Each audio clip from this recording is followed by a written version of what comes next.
전일장 복습하고 오늘장 미리 예습하는 모닝 브리핑 시간입니다. 전일 우리 증시 변동성에도 저력을 보여줬죠? 네, 맞습니다. 우리 증시 양대지수 3거래일 연속으로 빨간불을 켰는데요. 오전에는 대통령 담화의 롤러코스터를 타더니 오후 들어서는 그래도 상승폭을 키워가는 모습이었습니다.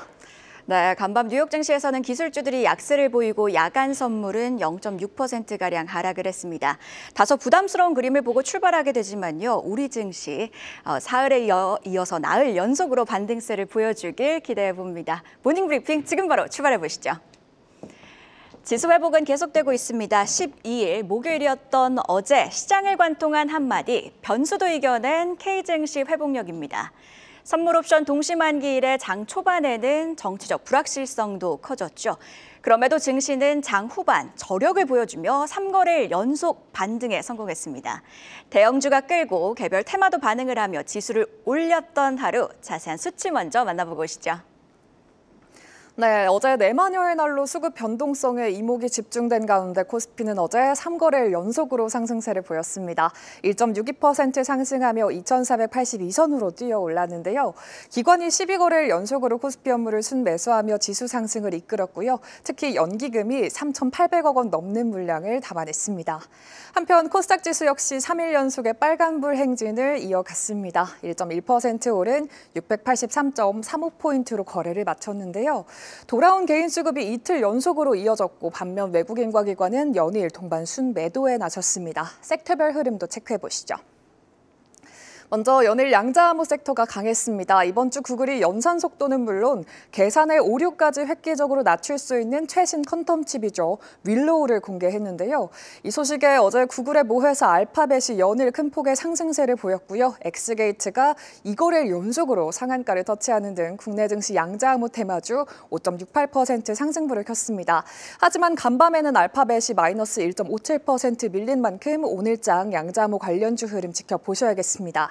이어서 은행주도 견조했습니다. 대신증권은 어제 보고서를 통해 비상계엄 선포 이후 4대 금융지주의 평균 주가가 마이너스 21.8% 하락했다고 분석을 했는데요. 국정불안으로 밸류업 정책의 지속성에 대한 의문이 제기됐다고 풀이를 했습니다. 다만 밸류업 정책은 후퇴하기 쉽지 않다며 금융당국도 밸류업 펀드 추가 집행을 예고했다고 진단을 했고요. 외국인이 KB금융을 사들이는 등 일부 수급 개선에 금융지수사들이 상승 랠리를 이어갔습니다.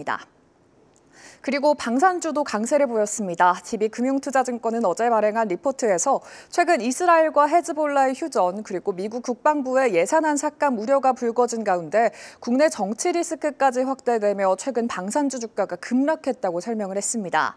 하지만 내년에도 증익 구조가 이어질 거라며 수주 기대감 여전하다고 짚어냈는데요. 이 소식에 LIG넥스원과 하나에어로스페이스가 4%대 상승 마감했습니다.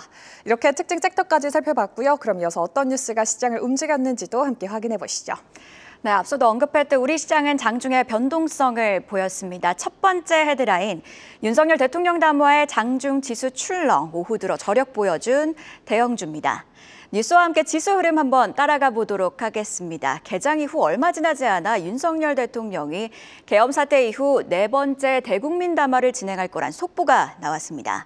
이후 담화가 시작되자 장 초반 1%대 강세를 보이던 우리 증시는 상승폭을 축소합니다. 윤석열 대통령 탄핵하든 수사하든 당당히 맞설 것이라는 발언과 함께 계엄 배경을 설명했는데요. 약 30분간 진행되는 담화 내내 시장은 상승폭을 줄입니다. 담화가 끝나자 10시 30분 이후부터는 다시 상승폭을 키우는 듯 싶었으나 정치적 불확실성에 다시 하락하며 코스닥은 오후 12시 30분 하락 전환하기도 했습니다. 그래도 장 후반 분위기는 반전됩니다. 다음 페이지 한번 보실까요? 일단 야당 내에서 탄핵 투표 참여 움직임이 커지고 있다는 소식에 사태가 장기화될 거란 우려가 완화됐고요. 여기에 대형주로 매수세, 특히 연기금의 매수세가 유입이 됐습니다. 전일 미국 반도체주 강세, 만기일에 따른 수급도 유입이 되며 삼성전자가 3.5%나 올랐고요. LG에너지솔루션은 미국 전기차 보조금 축소에 대한 우려도 잦아들면서 7%대 상승을 보였습니다. 삼성전자, LG에너지솔루션, SK하이닉스 이 세 종목이 코스피를 23포인트나 끌어올렸는데요. 우리 시장 장 초반 불거진 정치 리스크에도 낙폭 과대인식 속 사흘 연속 회복력을 보여줬습니다. 자, 지수 위치를 좀 비교를 해볼까요? 코스피와 코스닥, 계엄 사태 전 부분까지 대부분 올라왔습니다. 코스피는 2,482선으로 연저점 2,360선을 찍고 계엄 전 마감가인 2,500선에 바짝 다가섰고요. 코스닥은 683선으로 3일 종가 690선을 거의 탈환했습니다. 이를 두고 신한투자증권은 정치 리스크 여지는 지속되고 있지만 패닉셀링, 즉 투매는 진정됐다고 평가하기도 했는데요. 지수가 계엄 발낙폭을 거의 회복하고 선물 옵션 동시 만기일도 끝난 현 시점, 오늘 흐름이 중요합니다. 오늘 외국인들이 포지션을 어떻게 잡는지, 그리고 또 한 번의 반등이 나와 낙폭 회복을 넘어 추세적 반등을 위한 길을 다질 수 있을지 함께 체크해 보시죠. 자, 이어서 테마 이슈도 한번 짚어볼까요? 두 번째 헤드라인, 머스크 비만약 가격 낮춰 제공해야 대웅제약은 월 1회 비만약 개발 본격화입니다. 돌아온 비만 치료제 이야기입니다. 현재 시각으로 11일 트럼프 미국 대통령 당선인의 오른팔 일론 머스크 테슬라 CEO는요, X에 이런 게시글을 올립니다. 미국인의 건강 증진에 비만 치료제를 저렴하게 제공하는 것만큼 효과적인 건 없다고 밝혔는데요. 겉으로 봤을 땐 비만약 가격을 낮추겠다는 뜻이고, 이렇게 되면 제약회사한테는 마진이 준다는 이야기니 악재가 아닌가 싶기도 합니다. 그런데 외신들은요, 정부 효율부의 수장 머스크가 비만약을 지지했다고 해석을 합니다. 비만이 모든 병의 근원이라는 판단 속 비만을 잡으면 결국 장기적인 관점에서 의료비 지출이 줄 거란 맥락인데요. 폴리티코가 분석을 했듯 아직 어떻게 비만약을 초저가로 만들지는 분명하지 않지만 결국 비만약을 대중화시키겠다는 뜻입니다. 이런 해석과 함께 예상을 부합한 미국의 CPI로 12월 미 금리 인하 가능성도 부각이 되면서 바이오주 전반이 어제 강했었는데요. 개별 종목단에서도 호재가 있었죠. SK의 CDMO 기업인 SK팜테코 글로벌 제약사로부터 비만 치료제 관련 CDMO 계약을 따냈습니다. 1조 원에서 최대 2조 원 규모이고요. 시장에서는 아마 일라일일 것으로 추정을 하고 있습니다. 대웅제약은요, 한 달에 한 번 맞아도 되는 비만 치료제 개발을 위해 대한유팜 등과 공동 개발 컨소시엄을 구성했고요. 시장에서는 편의성이 크게 늘 거란 기대감 또한 형성이 됐습니다. 대웅제약처럼 우리 기업들은요, 성장하는 비만 치료제 시장 침투를 위해 차별화 전략을 쓰고 있습니다. 한번 정리해 볼까요? 다음 페이지 보시죠. 한미약품, 동아 에스테 그리고 유한양에는요, 근손실이라는 부작용을 줄인 비만 치료제를 개발 중입니다. 특히 노보노디스크와 일라이릴리의 비만 치료제는 단일 작용제 기반인데 한미약품은 3중, 동아 에스테는 2중 작용제를 개발 중입니다. 이외에도 투약 편의성을 높이기 위해 대원제약처럼 경구용 그리고 패치용 비만 치료제로 틈새를 노리고 있기도 한데요. 이외에도 어제 상한가를 터치한 펩트로는 투약 주기를 최대 4주까지 늘려 투약 편의성을 높인 장기 지속 플랫폼을 개발했고, 이를 일라이릴리가 현재 평가 중이죠. 비만 치료제 관련주 대부분 9월에 고점을 찍고 내리막길을 걸었습니다. 이때 위고비가 국내 출시되며 기대감이 커졌지만 이후에는 바이오주 차익 실험 매물에 또 미국 보건복지부 장관 지명자가 비만 치료제에 회의적이라는 점 등이 부각이 되며 밀렸습니다. 비만 치료제 시장 확대에 대한 기대감은 여전히 유효한 상황. 다시 한번 비만 치료제가 시장의 주도주가 될 수 있을까요? 함께 지켜보시죠. 자, 그럼 오늘 장도 대비해 보시죠. 어제 장 마감 이후에 나온 공시와 일정 확인해 보실까요? 네, 어제 장 마감 이후에 나온 공시도 체크를 해보겠습니다. 우선 어제 비보전제약이 암 환자 등 심한 통증을 호소하는 환자에게 쓰는 비마약성 진통제를 국내에서 처음으로 허가받았다는 소식이 전해졌습니다. 식약처는 어제 오피란제린을 국산 신약 38호로 허가했다고 밝혔는데요.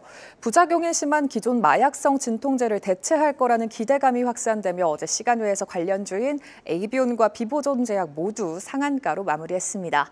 이어서 롯데쇼핑은 자회사 롯데 인천타운을 흡수 합병하기로 했다고 공시했습니다. 완전 자회사를 흡수 합병해 경영의 효율성을 높이려는 의도인데요. 이번 합병으로 롯데쇼핑이 추진하는 인천 구월동의 롯데타운 개발 프로젝트가 탄력받을 수 있을지 주목되고 있습니다. 그리고 금융감독원이 2천억 원 규모의 주주 배정 유상증자를 추진하는 현대차증권에 대해 정정신고서 제출을 요구한 가운데 현대차증권은 어제 정정신고서를 제출하고 유증을 계획대로 추진할 계획이라고 밝혔습니다. 있습니다. 현대차와 현대모비스, 기아 등 그룹사가 유상배자 증정을 물량의 전량 참여를 결정한 상태인데 이 유증을 통한 자기 자본 확대로 기업 밸류업을 본격적으로 추진하겠다고 밝힌 데 이어서 또 어떤 소식들 들려올지 주시해 보시죠. 오늘의 주요 일정도 확인해 보겠습니다.